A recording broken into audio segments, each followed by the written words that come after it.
my slides on the laptop and I'm using the phone.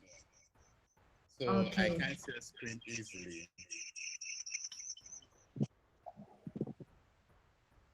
Okay, sir, shall we start then?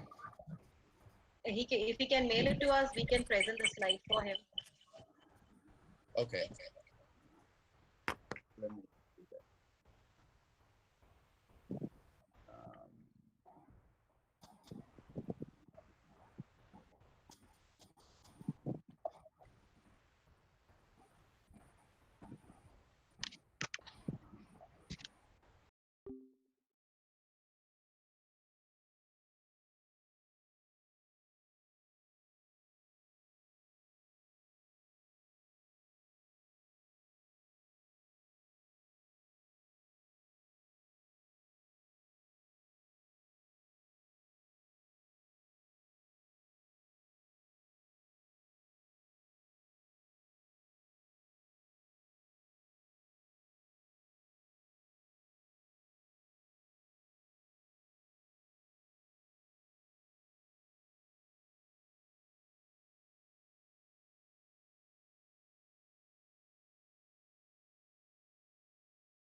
Yes, yes, I got it. Okay.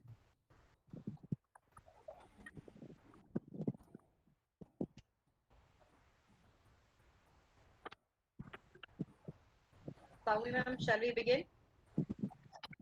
Yeah. So, good afternoon to one and all. We are moving on to the second session of the International Webinar Series, Eclectics 2020. Without much fuss, we'll move on to the formal welcome address. May I welcome Ms. Lindsay Joseph, Associate Professor, Department of English, St. Xavier's College for Women, Aluva, to deliver the welcome address. Over to Ms. Lindsay. Thank you, Saumi. Pleasant evening to you. Good morning to those from USA, and good afternoon if that is applicable to anyone present here from some other part of the world. Welcome to the second day of Eclectics 2020, the International Webinar Series in Literature. I feel excited to introduce the speaker of the day, Mr. Gabriel Edzordzi Agbozo, who is presently a graduate teaching instructor in Decolonial University, USA. His CV is pretty lengthy and impressive. Let me just touch upon a few of them here. Has quite a large number of contributions to the academic field by way of articles, book reviews, book chapters, presentation in national conferences, and so on. Besides a forthcoming book, editing a forthcoming book, COVID-19 in Ghana communicative reflection. He has been handling courses in technical and professional communication, composition, introduction to literature, mind, communication skills, business communication, introduction to psychology, and so forth in Michigan Technological University, in Accra Institute of Technology, Ghana, and Shiv India Institute of Management and Technology, Ghana. Several awards, honors, and grants in the area of research, teaching, literary, and other fields. His domains include international technical communication, critical discourse studies, cultural rhetorics, post-school applied linguistics, educational language policy and planning, multilingual pragmatics. It's a privilege to have today's session on rewriting Shakespeare, translation as decolonial praxis. We are grateful Edzordzi Agbozo for accepting our invitation. On behalf of the Postgraduate Department of English and Researchers College for Women, Aluva, I extend a most cordial welcome to Mr. Gabriel, the head of the Postgraduate Department of English and since US College for Women, Aluva, and to my dear colleagues. I also extend a warm welcome to each and every participant in this session on rewriting Shakespeare translation as decolonial praxis. Thank you. Thank you.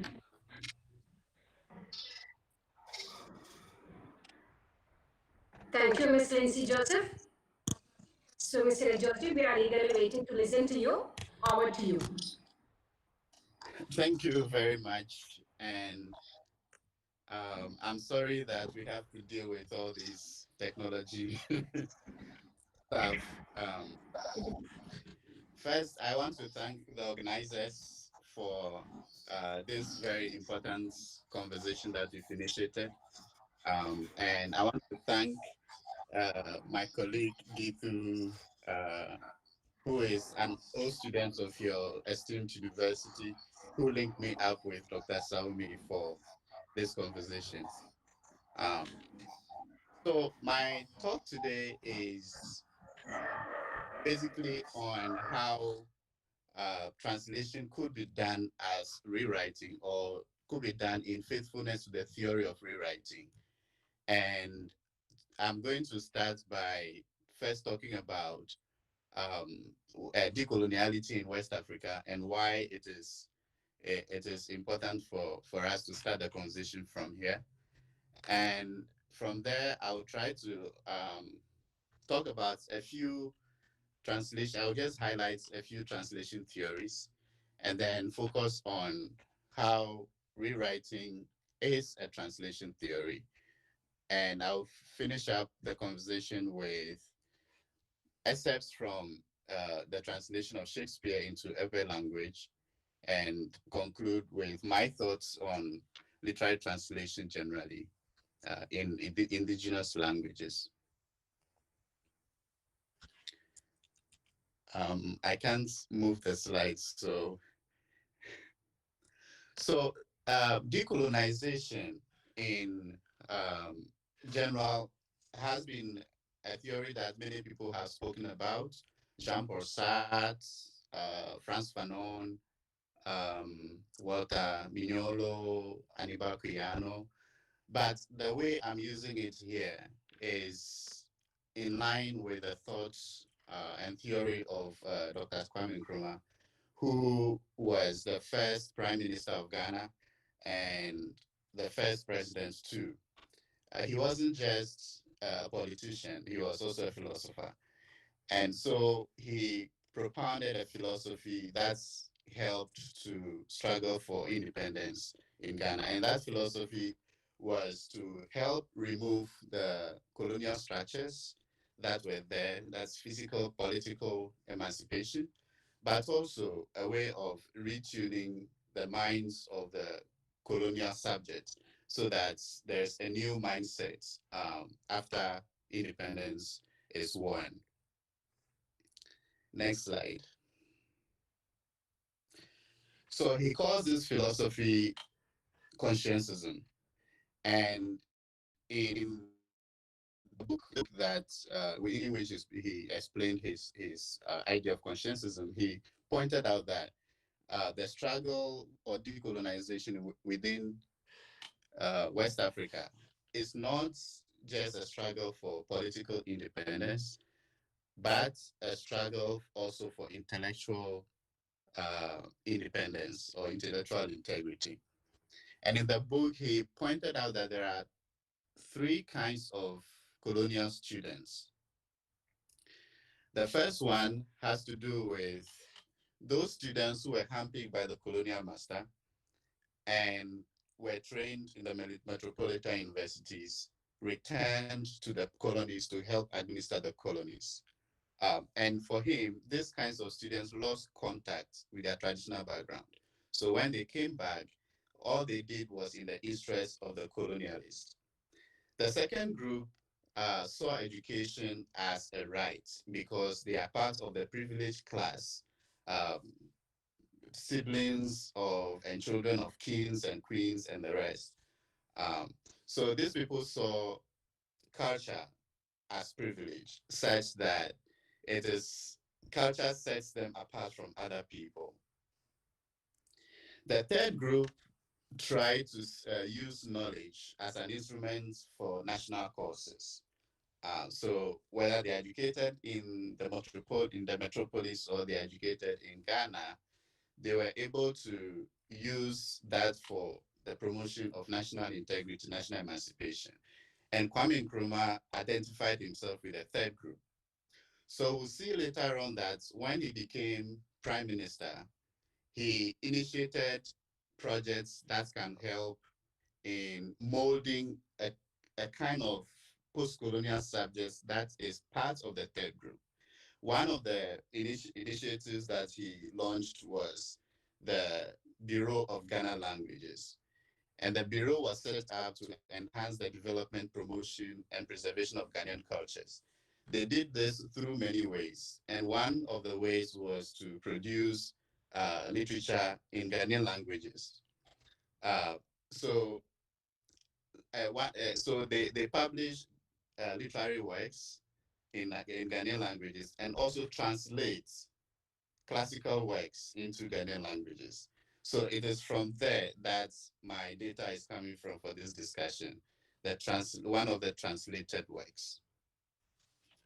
Before I talk about Shakespeare from Macbeth, I would like to highlight that there are several theories or understandings within translation. Next slide. The first has to do with purely linguistic aspects of translation. So the theories within this paradigm suggest that translation is just finding the equivalence of a target language text and source language text.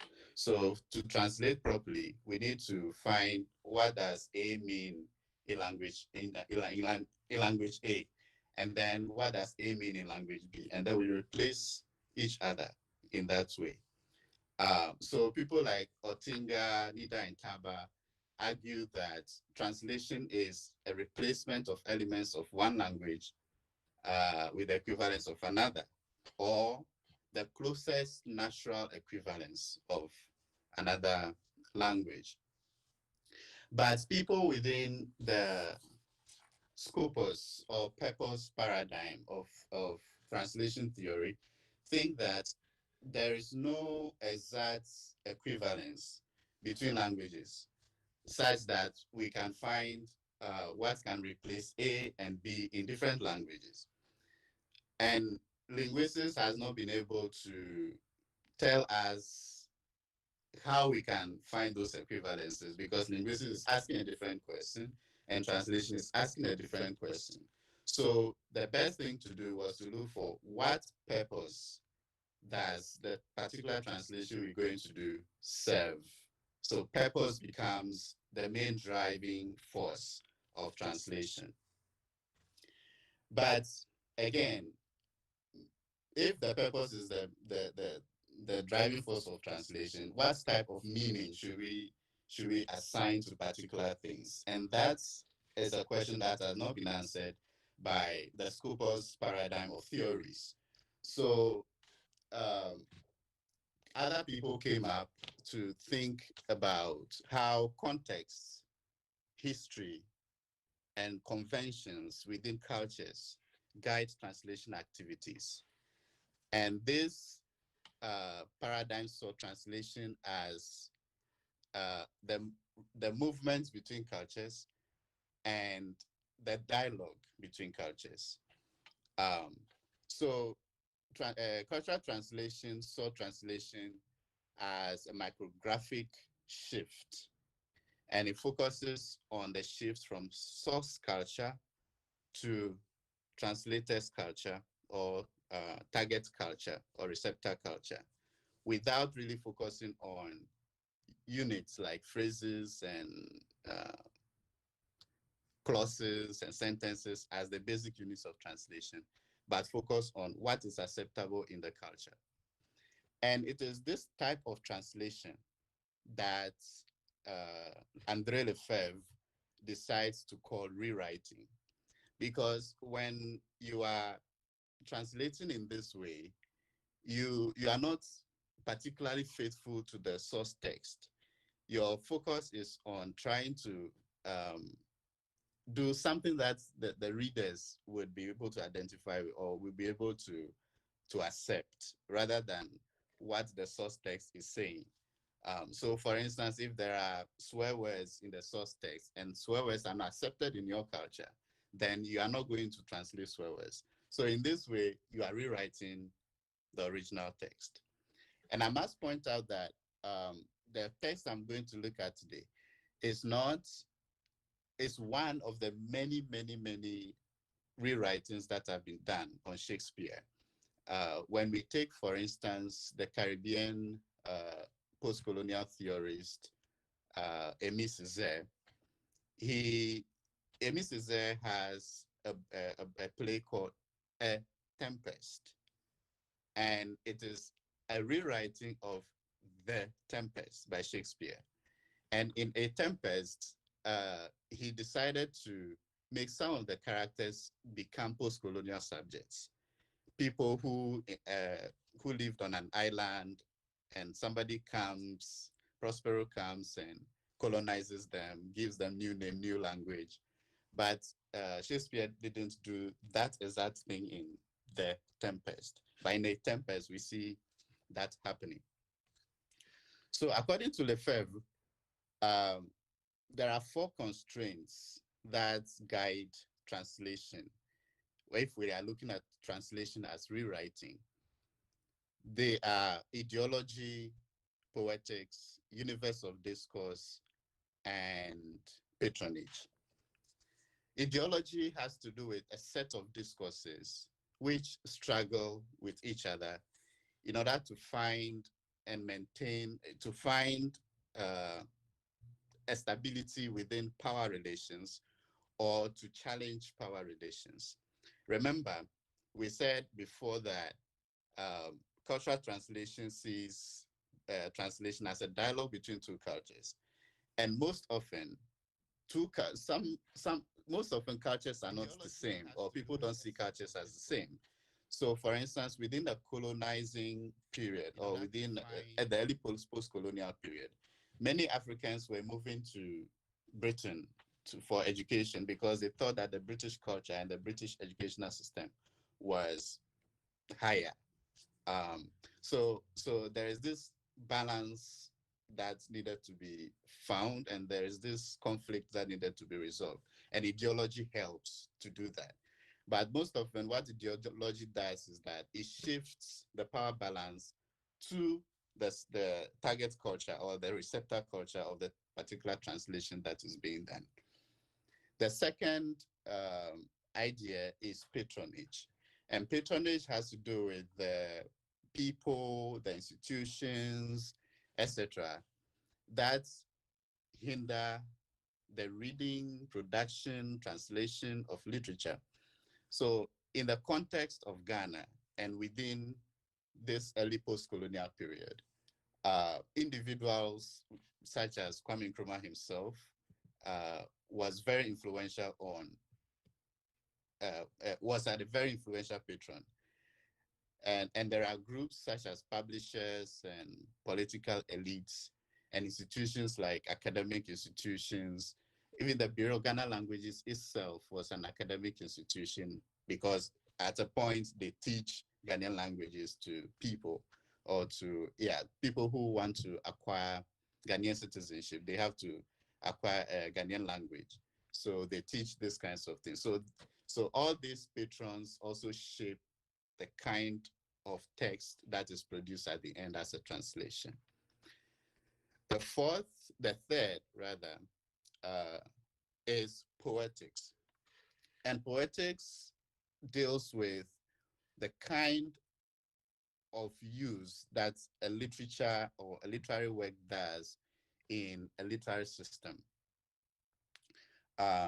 So poetics does 2 things. One, it tells the inventory that goes into a literary system, and 2, the function of a literary of literature in a system. By the inventory, we mean what kinds of works are acceptable within the system. So those kinds of work that are acceptable become the kinds of work that are translated. And for what purpose are we translating? If it wouldn't serve any purpose, then there is no need for us to do that translation. And the universe of discourse deals with the objective, the objects, the customs, the beliefs, and thought systems that are acceptable or unacceptable within the receptor culture. So like I said before, if swear words are not accepted in the culture, the translator will not translate swear words as swear words in the receptor culture. Next. So now, Macbeth.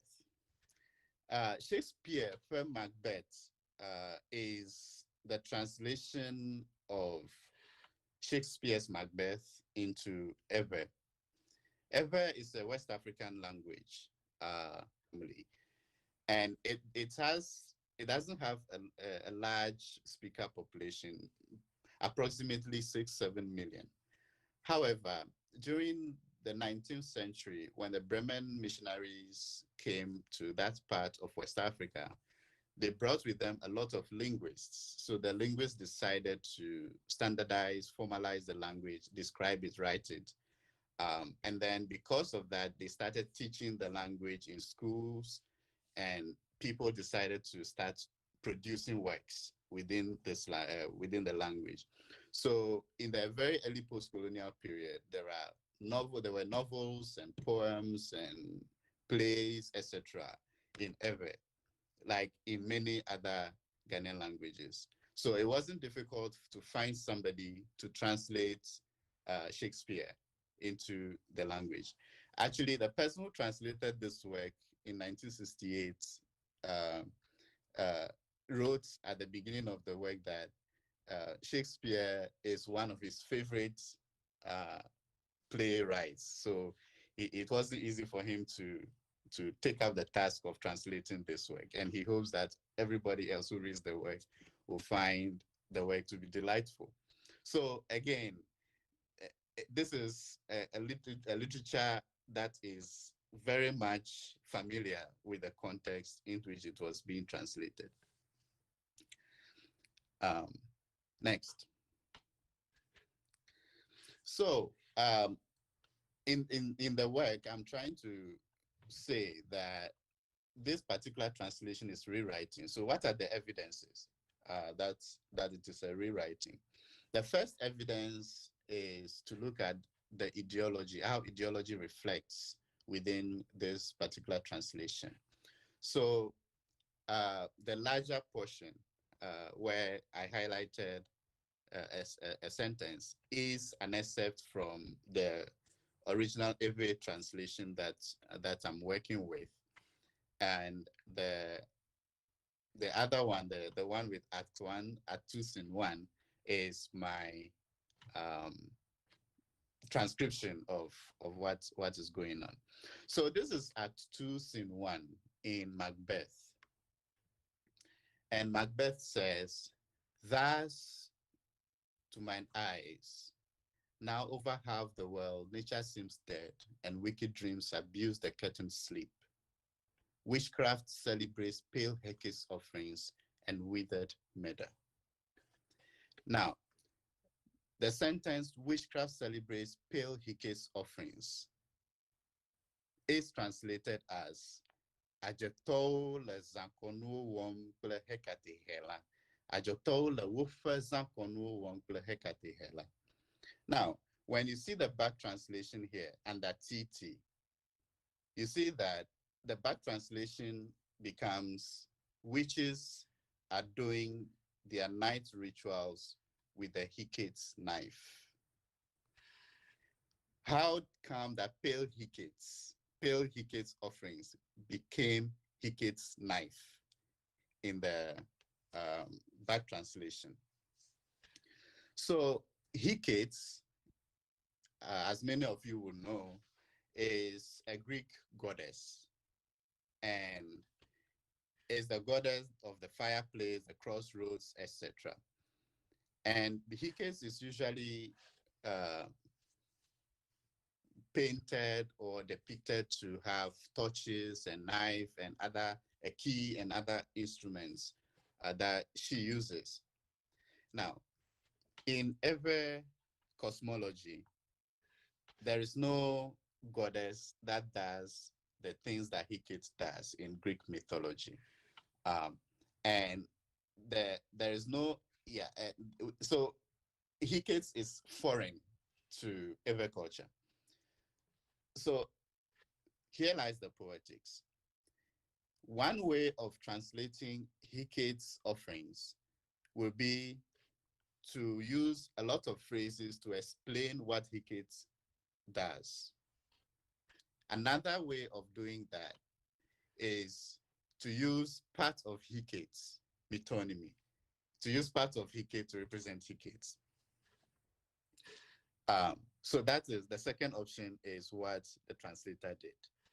So because Hecate is associated with torches, keys, and a knife, he used knife to represent Hecate. So witches are doing their night rituals with Hecate's knife becomes what is translated. So here we see ideology at work. We don't want to, quote unquote, adulterate the every culture. So we are not introducing a foreign element. We are rather giving a part of the foreign element that the people understand, because they use knife every day. So they will understand that this is the person we are talking about. This is what we are talking about. The next slide, please. Again, I think this is still Macbeth speaking. And Macbeth says, I go, and it is done. The bell invites me, hear it not, O Duncan, for it is a knell that summons thee to heaven or to hell. Now, the translation says, Gapopula leyoyem, Duncan gasiohe, elabena amokuku ga unyenao, hela yowum be na vaji polo alo chepe. So the italicized section, hell, back translates as afterlife. Hela yowum be na vaji polo alo chepe, and chepe in Ewe is afterlife. Here lies, so the first ideology we see is an ideology of cultural acceptance. Now, in this second example, we see the ideology of the translator itself at work. Now, the translator, Walter Blege, is a very important member of the Evangelical Presbyterian Church in the Volta region of Ghana. And so he's a Christian, and he is a musician and educationist too. So he composed an opera that talks about or narrates the of Christianity into every land. So this is an important person and will not glorify any other religion except what he thinks is a very good way of, going to God, etc. So he translates hell as Chepe. Now, Chepe in Ewe is actually the equivalent of heaven, because Chepe is the place where if you live a good life, you will go and rest after death. It's like Acheron in Greek mythology. So you cross the river and then you go and you stay there. And then when your time comes for reincarnation, you are born again into life. So Chepe isn't equal to hell. There is actually an Ewe word for hell, which is Jomavome. Jomavome means the place of eternal fire. But since this translator is Christian, there is no way he could equate the heaven of the non-Christian to the heaven of the Christian. Therefore, the heaven of the non-Christian could only be equal to the hell of a non-Christian. So we see the translation of hell here to become Chepe, which is the heaven of the traditional African or traditional Ewe person. Next, please. So, as we said earlier, poetics is another element of rewriting. And we see poetics as work on the cover page of this book, of this translated book. Now, in the excerpt here, we see that in the Sox test, the name of the book was Macbeth. But in the translated text, the name of the book is Shakespeare per Macbeth. Shakespeare's Macbeth. So that is I took a little picture and put at the bottom there, Shakespeare per Macbeth. So when you see the construction, you see that Shakespeare even comes before the work, the title of the work. Why is that the case? That's the case because, one, Shakespeare is a very important writer or a very important person in colonial literature and early post-colonial literature, studied in almost every university or secondary school in the country. So there's a prestige that Shakespeare has within the poetics of the Ghanaian literary system or every literary system. And that prestige is one of the things he wants to highlight. So Shakespeare per Macbeth.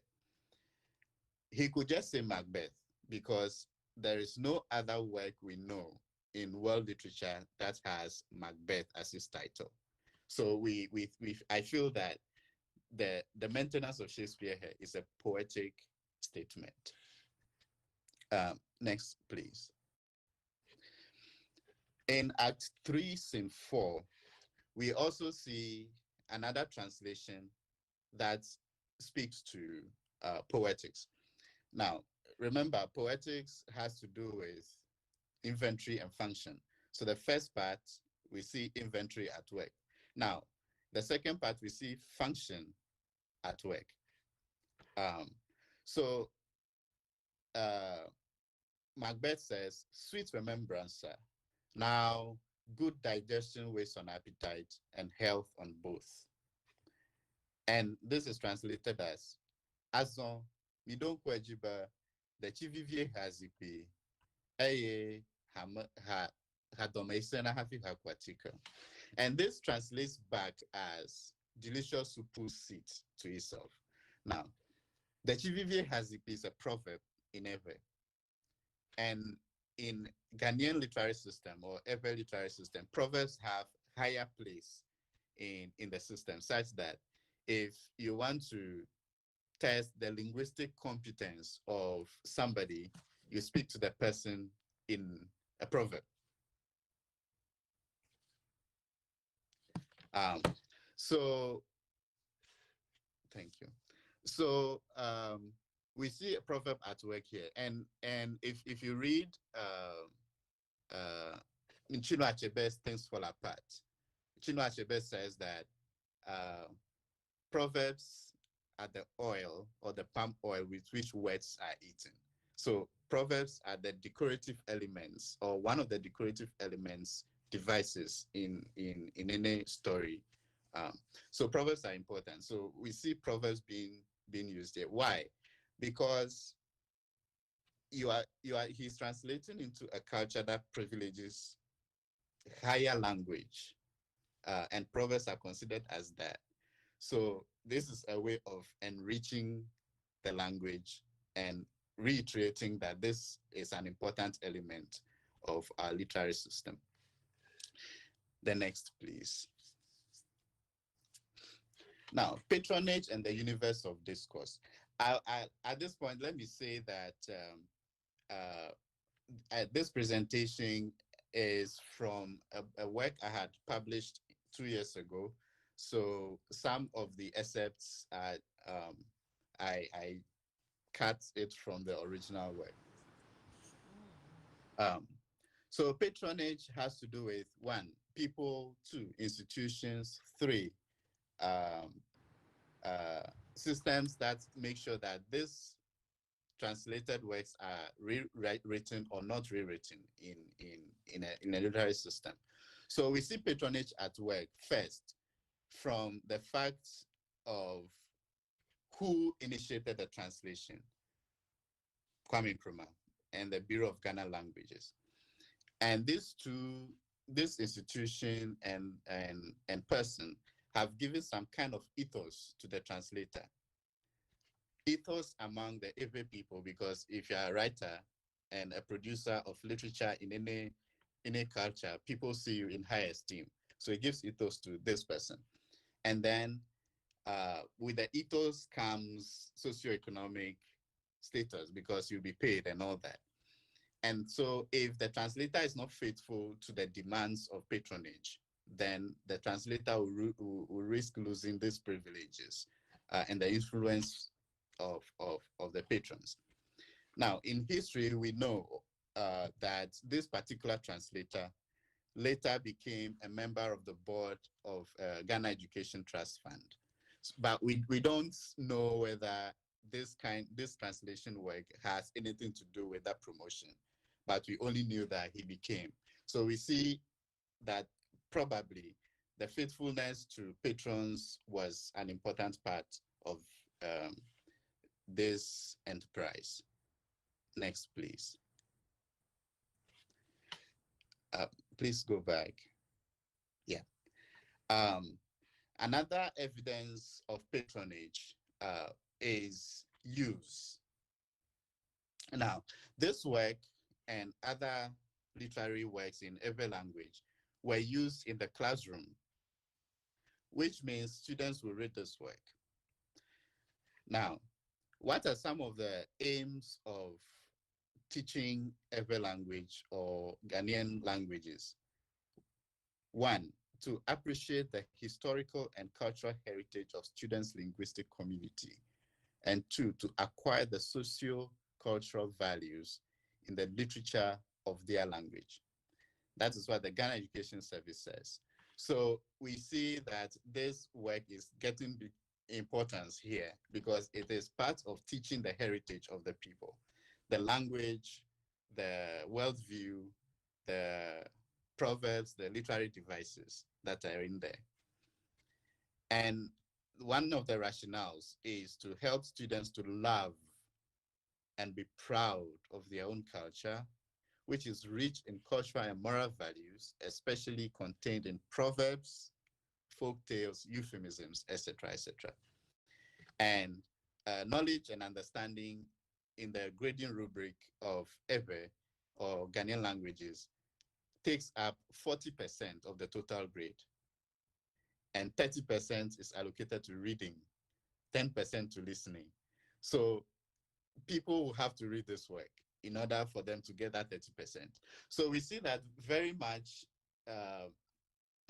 patronage is an important part of this. So because this translator knows that this is the kind of function and patronage and everything that is associated with this work, he knows the kind of audience that he's addressing. And that audience becomes part of the context that influences the translation. And that context impresses him or implores him to do the translation a particular way, enriched with devices, without introduction of foreign cultural elements and all that into the translation. So this kind of translation is rewriting. That is why I say that this work is a rewriting of Shakespeare. Next, please. So this translation is an attempt to deconstruct aspects of the colonial literary legacy that was left after independence, or that was in the language literary system of Ghana as of independence. So to deconstruct this, we have to rewrite Shakespeare into Ghanaian languages. And we are using this text, among other texts, to teach literacy to the post-colonial students. What this does is that it does two things. One, it helps to transform the post-colonial student into a person that seeks knowledge as an instrument for national emancipation or an instrument of integrity. Um, Remember, in the introductory part of my talk, I pointed out that Kwame Nkrumah classified colonial students into 3 classes. And the 3rd class is the class that uses knowledge for emancipation and for integrity. And he identifies himself with that class. So when he became the leader of Ghana, he decided to initiate projects that help to transform students into that class. So I feel that as a decolonial praxis, this translation is doing this kind of work. And then the second one is to show that whatever English language and English culture can express, indigenous languages can also do that. So if Shakespeare can write in English, we can also read Shakespeare in our language. In that way, this translation is helping to equalize indigenous languages to colonial British English. So in the end, it's helping people to have a kind of pride in their own language and their own cultural system. Unfortunately, currently, English, as we all know, has become a very important language in the world, and it has colonized every other language, or no, not every other language, but most languages. Um, and in many post-colonial contexts, because I work with language acquisition, language learning as well, I find that many students in schools in Ghana right now don't want to learn Ghanaian languages. They want to learn English. Why? Because English is the gateway to higher social status. You get jobs, you get money, etc. And then we have important literary prizes on the continent, like the Etisalat Prize, we have the Kane Prize, and many other prizes. But all these prizes demand that literary works be written in English. So we see a constant production of literary work in English, but not in Ghanaian or African languages. Thirdly, there is a low interest of learning indigenous languages. People will say, what am I going to use my language for? It doesn't give me economic capital, it doesn't give me social capital. So why should I learn? However, there are some prizes in Ghanaian languages. For instance, there is the Mbati Cornell Kiswahili Prize, which awards manuscripts that are written in Kiswahili or Swahili language. And then Write Ghana, which was initiated by my friend Nikita, gives prizes for poetry, short stories in Ghanaian languages. And then the Writers Project of Ghana also has this prize on oral history, but the oral history must be produced in either Ghanaian language or English, and it is not for creative work, it's for non-fiction. So this is the current state of things, and most literary translations that came from the early post-colonial era are not in production anymore. Actually, when I was looking for a copy of this book, I had to get it from Michigan, Western Michigan University. It's not in any university in Ghana. It's not in any university in Togo. It's not in any library anywhere on the continent. I had to look for it from here. So we see that there is a kind of extinction that is going on with regards to language literatures in indigenous languages. So for me, next slide, please. For me, translation is one of the ways we can help to reignite interest in indigenous languages, because literatures in indigenous languages are primary aspects of literary systems and primary aspects of helping to maintain, to improve, to learn these languages. So if we crush these indigenous literatures, we are in turn crushing these languages in maybe 100, 200 years. So for me, it is important that we do these kinds of translations.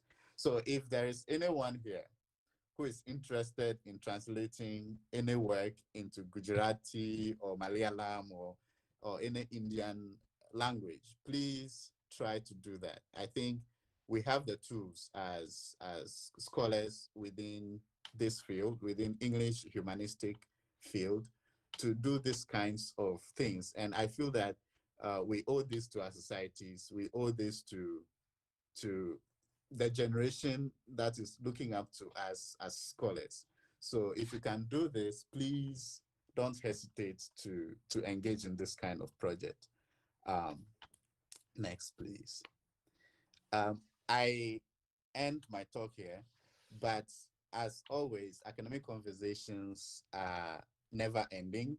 It continues, continues, continues. So I will say that if there is something you come across that you think can further this discussion and you can't talk about it right now, please email me or send it to me, and then we'll continue the conversation. Thank you very much. Thank you, Mr. Edzordzi. That was such a wonderful session.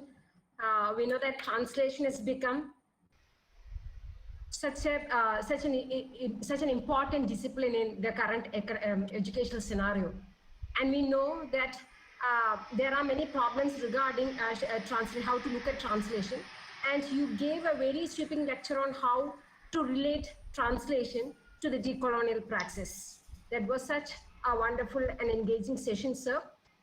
So may I now invite Dr. Liz Mary Das to moderate the interactive session. Over to Liz. Thank you, Savi. We have a couple of questions which have come up in the chat box. Mr. Agbozo, shall I read them?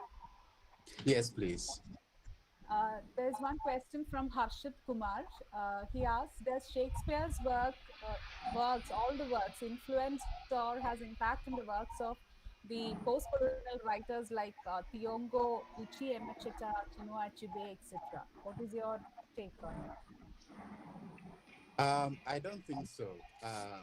I would say that if we look at the structure of and the language of people like, let's say, Wole Soyinka, yes, we will say some of these classical canonical works might have some influence on Soyinka or Wole, but I don't know for Ngugi wa Thiong'o, because Ngugi's style is very distinct. It's not very close to metropolitan writers. The style of metropolitan writers is very distinct. So I wouldn't say that for Ngugi it does, but for Wole Soyinka, yes.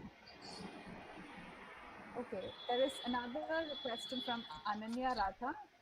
She asks, some says translation destroys the real art, and some say translation adds more value to the real work. What is your take on it? My position is clear. I think translation has more value because we write for readership. We write for people to read. So if we write and it's in a language that people cannot read, then there is no value on that particular work. So translation helps us to move the literary works of other languages into languages that other people too could read, and it becomes a way of communicating. It becomes a dialogue between cultures. So for me, I think translation is a good thing and not a way of destroying original text. But I say this with caution because when you look at religious texts, some religious texts are seen as sacred and untranslatable, so must be rendered in the original language. For instance, the Quran in Arabic, or in the early days of Christianity, people don't want the Hebrew Bible and the Latin work to be translated into German and English, or what they call vernacular. So those texts, yes, because of their religious value, we can say that it's okay to be in the language that it is in. But for literary text, I feel that it is important for us to move it along across linguistic lines. Okay, there is Preeti M asking, is translation the only way to give importance to indigenous languages? No, is one of the ways. Another way is to promote creative writing in the indigenous languages. Like I said, there are some of these prizes. So if Kane Prize, if let's say uh, Nobel Prize in Literature could award literature prize to a work in Hindi, why not? That is a way of promoting Ami, എനിക്കൊരു literature paper in എടുത്തു തരുമോ? indigenous languages. Translation is just one of the ways. I'm a writer too, and I write in Ewe sometimes. So for me, there are many ways of doing this. Performance, theater, music, all these are forms of enriching indigenous languages. Yeah. Okay, Mr. Agbozo. There is another question which is related to a Malayalam movie which appeared a couple of years ago. There is Yeah. Abhimanyu R. asking, there is a Malayalam movie called Kaliyatam, which placed Othello in a folklore setting. It was a successful movie. So can we say that the universal nature of certain canon make it easy to translate? Hmm. I would say yes, I would say no. By universal, you mean that the popularity of the text. If that's the case, yes. But I don't think there is any text that is written such that it automatically becomes universal. It becomes universal when people accept it in other places. But every writing we do, even including scholarly writing, is contextualized, is rhetorical. You can't answer every question. So you carve a small place for yourself and answer that question. So I think literary works do the same. But what makes a literature spread across cultures to become like universal, like Shakespeare, is not just the quality of Shakespeare's work, it's also the power of the British Empire and how the British Empire has influenced education across the colonies. So it has a lot of dynamics. It has power, it has economic push and all that. So if a literary work doesn't fall into that category where all these forces can push it into universality, then it will not. So I don't think universality has anything to do with how a work can be translated. Okay, there is another question.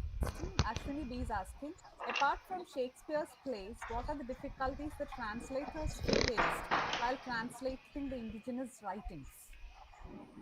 Okay, so I did a translation for a South African company in 2015, and we were to translate Mozilla Firefox into Ewe. So Firefox version 2.0, their website, their marketing tools into Ewe. Now the problem we found was that we were using software, a software called Kuto to do this translation. The problem was that the engineers who created the software are not or were not even aware of the linguistic peculiarities of Ewe.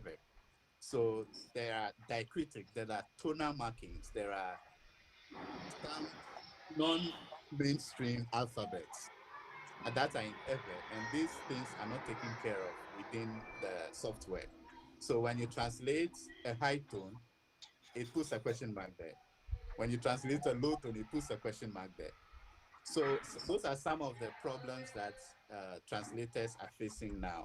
So for me, I think in the development of softwares, translation softwares or translation technologies, uh, engineers should involve linguists from the beginning, that or people who speak that language from the beginning, so that they are aware of the very minute nuances of the language, so that they can have a very productive translation work. Yeah. Okay, there is Shimi is asking, it's a slightly political question. Often writing in English is frowned upon by many as it is hailed as the colonizer's language. Even studying English language is not advocated by people. What do you think about it? Um, I think that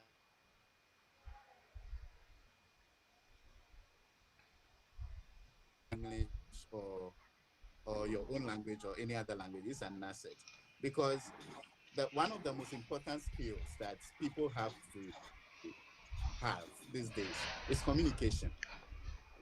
You can have all the engineering skills, all the computer skills. If you can't communicate with your next worker, how are you going to do teamwork? How are you going to have, dialogue, in the workplace and all that? So for me, I think I studied English myself. My BA was in English, my MPhil was in linguistics, my PhD is in rhetoric and cultural studies now. And I faced the same challenge. Actually, people ask me, what are you going to do with English?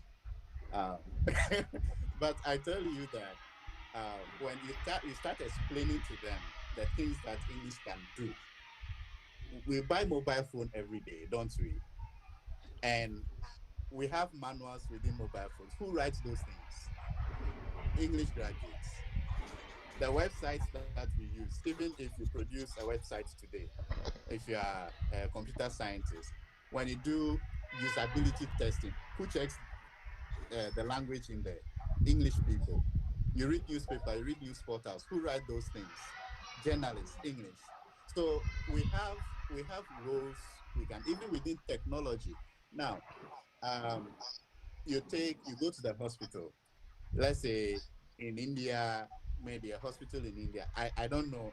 India speaks like your language, your official language is one of your official languages is English. So I will assume that everybody speaks English in a way. But there are machines that are produced in America and UK and the rest and are sent to Indian hospitals. Do you think that if the nurses there don't speak English and can't read the manuals, don't you think they can kill people with that machine? Yes. And that is language. That is killing people. So for me, the assertion that English is not important or languages are not important is untenable. It doesn't exist. We all need language. We all need English. We all need every language, Malian, every language we can learn. Let's learn them. It doesn't. Multilingualism is an asset. I can't say that enough. Yeah. Okay. How effective is Shakespearean translation as a tool for post-colonial resistance? So, um, two things. I gave the example of Amy Caesar's translation of A Tempest. And in that work, Caliban takes a different character. So Amy Caesar was able to rewrite some of the characters such that they become post-colonial characters. Now, so in A Tempest, we see an island where Caliban was the governor of the island until Prospero and his family came. And then Prospero now gave Caliban, uh, like, enslaved Caliban and gave him a new name and all that. And Caliban resisted and said, my name is X. I don't want your name. I don't want your language. And Caliban resisted. Um, so for me, that kind of work helps to restore some kind of integrity to the post-colonial subject. If we see it, not even only in let's say theoretical terms, but in practical terms, um, because a lot of people read literary works, and it has a kind of influence on their worldview about themselves. I remember when I was a undergraduate student, some of my friends came to the university with English names. And after we read a couple of African literature, they went to the court and they changed their name to Ghanaian names. Why did that happen? Because they read, I think these things are important, and it's not only Shakespeare. We should translate Ngugi's novels into Ghanaian languages, into other post-colonial global southern languages, and in that way, we all know what our authors are thinking about the whole African personality or the subaltern personality and all that. So yes, I think Shakespeare has been read enough. It's okay. Let's move to other important writers in our time. Okay, Mr. Agbozo, there is one question asking about your country. How do you consider the relevance of Shakespeare in 21st century? Is there any influence of him on the writers and readers as well in your country? Um, when you so I left my country a few like for a while now, so I don't know the current literary scene. But when I was there, some of my colleagues write poems that that try to mimic the Shakespearean sonnet, or write plays that try to have the poetic dialogue that we find in Shakespeare's dramas. So I think that it has some kind of influence, but I can't say that there's evidence enough to show that Shakespeare has this amount of influence on Ghanaian writers. Yeah. Okay, there's another question. Can translation be done with deconstruction theory of Derrida? Or is there any yardstick theories for translation? Considering the linguistic aspects, suggest your opinions. Okay.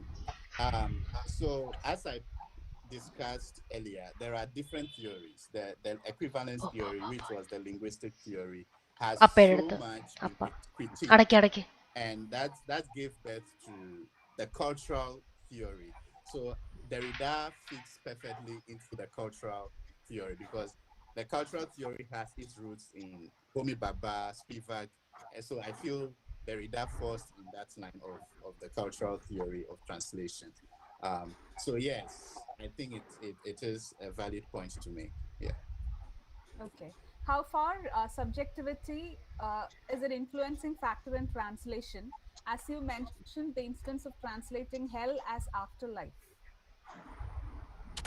Yeah. So the subjectivity is a thing that is expected in translations. In my own work, so I speak Ewe. Ewe is my mother tongue, but there are dialects of Ewe. So and because there are dialects, there are different words for the same thing.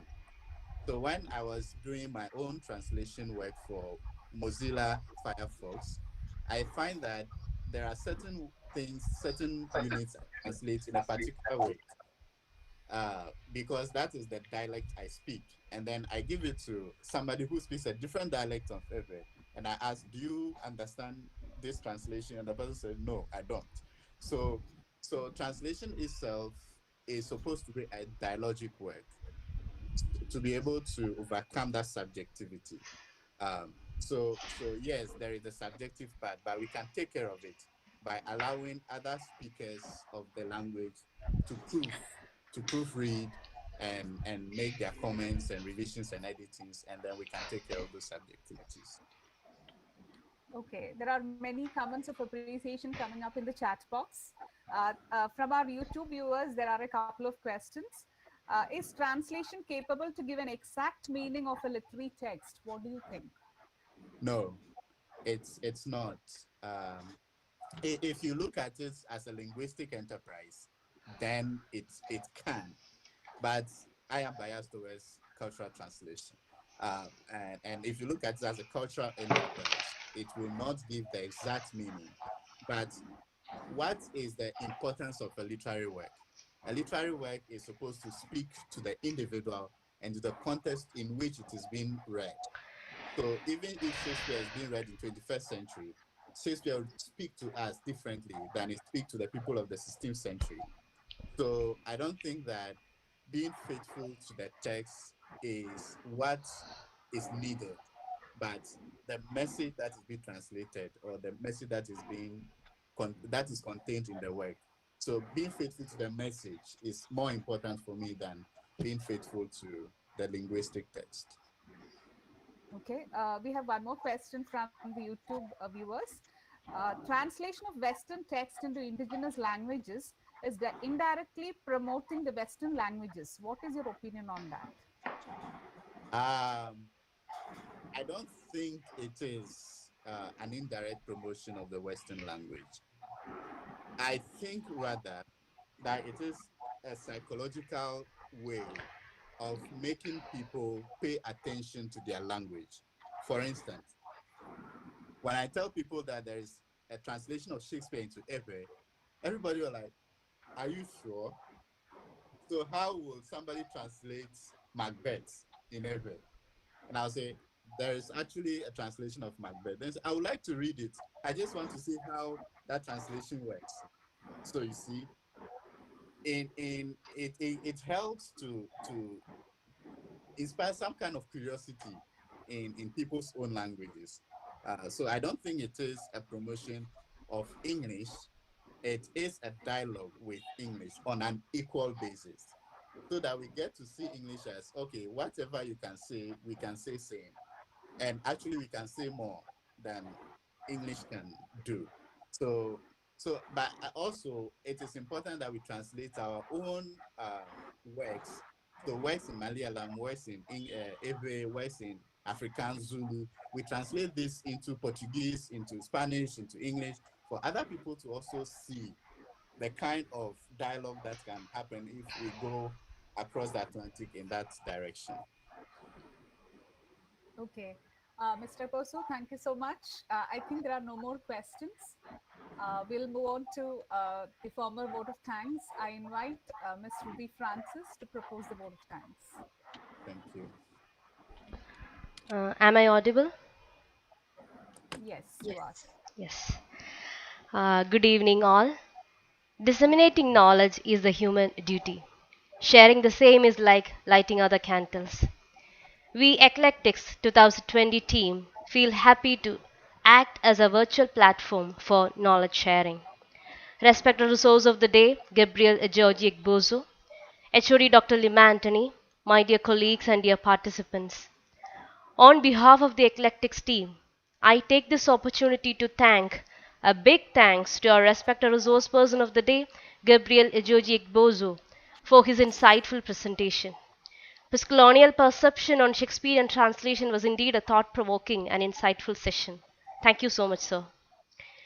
May I also acknowledge Gidu M. Jose, former student of St. Xavier's and a PhD scholar at Michigan University, for arranging a wonderful resource person. Thank you, Gidu. Thank you so much. I place on record a hearty thanks to our respected principal, Dr. Gigi Joanna Xavier, for the support and guidance she has extended to all of us. We have been fortunate enough to be backed by a team of very motivated and dedicated colleagues. I extend my thanks to our head of the department and all my colleagues of English family for their enormous cooperation in the organization of this webinar. We are grateful to all the participants who are there in our Google Meet, YouTube live streaming. Your participation, sincere comments, and feedback make us honored and privileged. My gratitude to all the participants. Knowledge is not useful when liberated, most useful when it is liberated and shared.